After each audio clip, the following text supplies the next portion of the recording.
No hay tiempo que perder.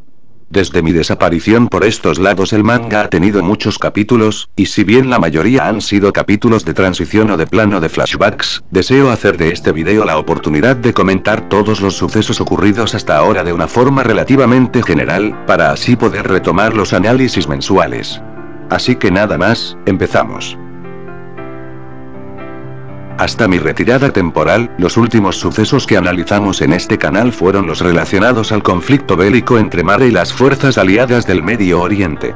Dos capítulos particularmente diferentes a lo que estábamos acostumbrados como lo fueron el 91 y el 92, son los que dieron inicio a esta serie de capítulos enfocados única y exclusivamente en Mare y sus personajes. Ha sido el turno de ver la otra cara de la moneda, y aquello nos ha permitido apreciar de varios sucesos y escenas que nos permiten acercarnos más a la realidad fuera de los muros. Desde ya, una de las cosas más fundamentales en Perse ha sido algo que precisamente yo comenté en mi análisis al capítulo 92, como lo es la posición de Mare en el contexto bélico en el que se desarrolla SNK. Todos estos capítulos no han hecho otra cosa más que mostrarnos a Mare como una nación que posee hasta la actualidad su importante posición, en gran parte, debido a su victoria contra Erdia en la Gran Guerra Titán de los siglos pasados, lo cual posicionaría a este país como aquel que fue y es capaz de hacerle frente al demonio de Erdia, y al mismo tiempo hacerse con sus grandes armamentos de destrucción como lo son los titanes, de los cuales Mare se ha hecho valer en lo que se refiere a sus guerras contra otras naciones y su proceso de expansión territorial, política y económica. Por otro lado, el aspecto social es sin duda lo que más desprende las críticas y recelos de parte del público, al recordar que detrás de esta aura de triunfo que rodea a Mare, se encuentra una nación fuertemente egoísta. Es decir, pedir moral en un contexto de guerra es prácticamente inútil, de hecho lo es en casi todo contexto, pues no hay que ser muy listo para entender que así como lo es en el mundo real, cualquier país, por demasiadas alianzas y trabajo en equipo que pueda realizar junto a otras naciones, eventualmente siempre deseará sacar el mayor provecho de todo y ganarse su buen prestigio a los ojos del mundo. Es ahí, donde Mare, a favor de mantener su posición, mantiene al pueblo erdiano en un encarcelamiento total, que se traduce en el sufrimiento o incluso muerte de un montón de gente que no tiene escape a sufrir las consecuencias del odio del mundo en base a las historias del pasado. Es a partir de eso que estos capítulos, además de mostrarnos la naturaleza del mundo exterior, y particularmente la de Mare, nos ha permitido entender la posición en la que se encuentran quienes en principio siempre fueron retratados como los malos, como lo son Reiner, el difunto Bertolt, Annie, e incluso Zeke.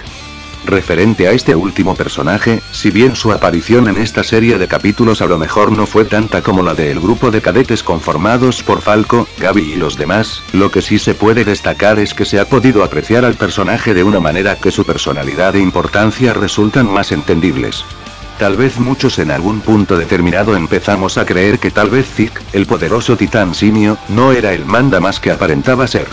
Estas ideas no fueron erradas, pero por otro lado, eso no quita que según demuestra el mismo comportamiento de los superiores de Mare hacia el Jagger, Zeke es una pieza clave para el bando de Mare, que pese a ser erdiano, tiene una posición un poco más importante, no solo por sus acciones del pasado como lo fueron delatar a sus padres junto al resto de los que conformaban el grupo de los restauradores de Erdia, sino que también por el aporte con el que este contribuye en cuanto a lo que tomar decisiones y combatir se refiere. Esto se aprecia especialmente en el capítulo 93, donde es Zeke quien insiste en volver a intentar invadir la isla Paradis para recuperar al titán progenitor, dando argumentos bastante convincentes que se relacionan precisamente con lo mencionado hace un rato, que es la fuerte dependencia que tiene Mare hacia sus titanes, que ya de por sí se vieron reducidos significativamente luego de la guerra de Shinganshina, en contraste con otras naciones enemigas como lo fueron las fuerzas aliadas del Medio Oriente, que fueron capaces de adelantarse a Mare en cuanto a armamento y tecnología se refiere, mientras aquellos solo se mantenían encasillados en la isla Paradis, olvidando que esos no eran los únicos enemigos por los cuales preocuparse.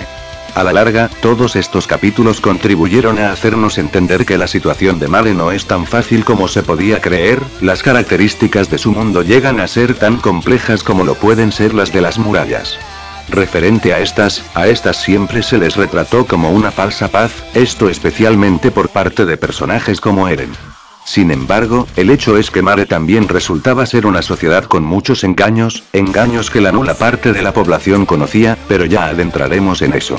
No vamos a meternos tanto con los flashbacks de Reiner, pero sí darle un pequeño espacio a él y los demás personajes erdianos. Algo muy valorable de lo propuesto por este arco sin duda ha sido explorar de una forma muy interesante las personalidades de personajes ya conocidos como lo son Reiner y Zeke, y al mismo tiempo de otros que hasta hace tiempo no lo eran tanto, como Pieck y Galliard.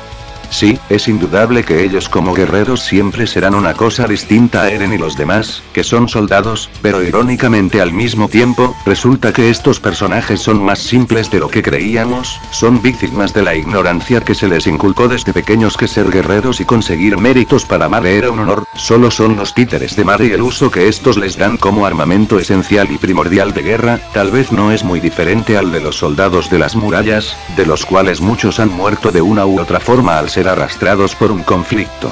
Un conflicto desarrollado entre una humanidad que fue ignorante por bastante tiempo respecto a la verdad del mundo y el porqué de su terrible destino de permanecer enjaulados y amenazados por los titanes, y un país que para los ojos del mundo, tiene todas las de ser la nación que lo controle todo, al valerse de las vidas y habilidades de mucha gente inocente.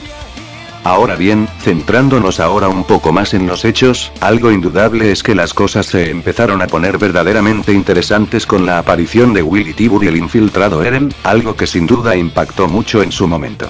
Hablemos primero de Willy y los Tibur. Esta familia sería la llave para descubrir finalmente cuál era el último poder de Titán.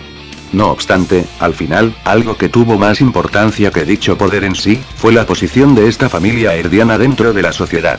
Los Tibur fueron lo que ayudaron a comprender la verdadera naturaleza que se escondía detrás de la victoria de Mare en la guerra titán, guerra que desde ya era algo controversial, pues hasta hace tiempo referirse a ella siempre terminaba en dejar a la imaginación propia cómo se comportó cada bando en su momento. No obstante, con esto nos acercamos a la verdad, aunque una verdad entre comillas, pues incluso esto se vio sujeto a engaños que luego serían aclarados en los últimos capítulos. Pues resulta que incluso ahora, Isayama siempre nos sorprende al mostrarnos que muchas cosas nuevas de las que nos presenta en verdad nunca son tal y como se nos relatan o exponen. En este caso, la familia Tibur pueden ser igual de comparables con los nobles de las murallas que cayeron contra la insurrección llevada a cabo bajo la dirección del difunto comandante Erwin, pues al final lo único que hicieron fue priorizar su propia seguridad, esto a costa de entregarle a Mare el destino de toda Erdia. Como si no bastara, además de esto, en el discurso realizado frente a los representantes de todo el mundo, Willy revela que su familia se quedó con un mérito que ni siquiera era suyo, lo cual terminó en dejar al verdadero héroe de esta historia, el rey Karl Fritz, como a un malvado. Es gracioso, porque trasladándome a tiempos pasados, puedo recordar que muchos llegamos a tomar a este personaje como el posible responsable de todas las tragedias, cuando resulta que no fue así realmente. Es un hecho que es realmente triste, pues resulta que si bien, es un hecho innegable el daño que Erdia pudo haber causado en su tiempo, dentro de todo ese caos hubo un erdiano que de alguna manera quiso hacerse responsable por sus pecados, mientras que a la vez, de hecho, se terminaría por brindar ayuda a Mare para salir victoriosos en esto. Esta gran verdad revelada por Willy, es en mi opinión lo que desencadenó todas las reflexiones por parte del fandom. Yo al menos espero que la gente sea capaz de entender que independientemente de que se pongan del lado de Eren y compañía o de Reiner, Zeke y todos los demás, hay un solo hecho que es innegable. Salvo por quienes mueven los hilos de esta historia, que vienen a ser, por un lado, el destino del que Erdia está intentando salvarse, y por otro, los líderes de Mare como país, todos los personajes de esta historia son víctimas que se han visto obligadas a combatir por culpa de una guerra llevada a cabo por sus antepasados.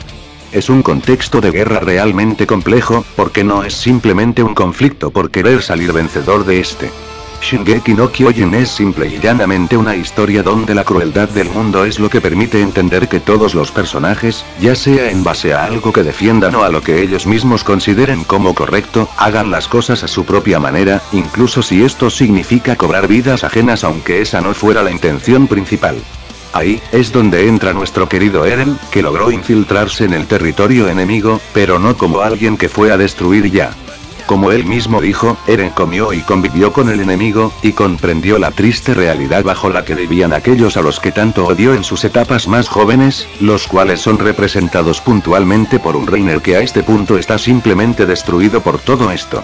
Sí, Eren y Reiner, para la sorpresa de muchos, en cierta forma lograron entenderse y olvidar el pasado, cosa que, bajo otras circunstancias que lamentablemente no pudieron tomar lugar, a menos que suceda más adelante, podría haber sido posible con Zeke y otros personajes, no solo con Reiner y con el pequeño Falco, que si bien sufrió la traición de su vida, algo debe haber entendido al ver la interacción de Eren y Reiner, a menos que de plano, este aún no logre asimilar la cruda realidad de todo, si es que no ha sido otra víctima de muerte dentro del argumento. En fin, todo esto es lo que tenemos, y esto es lo que ha puesto las cosas como se están desarrollando ahora mismo. Eren es, irónicamente, el enemigo del mundo, al osar a utilizar el poder del titán progenitor para sus propios propósitos, tirando a la basura las intenciones del rey Fritz, que tanto convenían a Mare. Sin embargo, los años de experiencia y el gran sinfín de verdades que se han presentado ante sus ojos, han causado que el chico impulsivo que juró la muerte de sus enemigos motivado por la venganza quede enterrado, pues ahora el Eren que vemos es otro, es un Eren que por mucho que entienda que sus enemigos no son precisamente malos porque sí, no está dispuesto a dejarse vencer. Él de alguna manera está luchando por el futuro de las personas de su hogar. Ese hogar que sufrió las consecuencias de todo este desastre. Espero hayan disfrutado de esta especie de análisis / resumen / reflexión. Próximamente espero tener ya subido un análisis que trate de plano el capítulo 101, para luego seguir con el 102 y así. No olviden dar manito arriba al video, comentar, compartir, ver mis demás videos y suscribirse. Que estén muy bien todos y todas, y hasta la próxima.